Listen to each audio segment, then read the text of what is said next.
હવે કોઈ સામાન્ય પ્રજાને કોઈ જે ગરીબ વ્યક્તિ છે તેમને પોતાની સારવાર કરવી હોય તો સામાન્ય રીતે તે સિવિલ હોસ્પિટલમાં જાય છે અને તાપી જિલ્લામાં હવે એકમાત્ર સિવિલ હોસ્પિટલ બચી છે જ્યાં સામાન્ય પ્રજા નજીવા દરે કે નિઃશુલ્ક સારવાર માટે ત્યાં જઈ શકે છે. પરંતુ હવે વ્યારામાં આવેલી આ એકમાત્ર સિવિલ હોસ્પિટલ અને મેડિકલ કોલેજનું ખાનગીકરણ કરવાનો તંત્ર કારસો ઘડી રહી છે. ત્યારે સિવિલ હોસ્પિટલ બચાવવા માટે અત્યારે સ્થાનિકો ધરણા પર ઉતરી ગયા છે.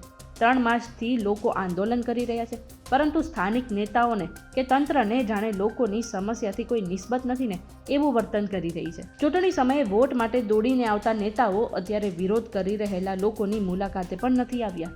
ત્યારે હવે સ્થાનિકોના ધીરજના બાણ પણ છૂટ્યા છે.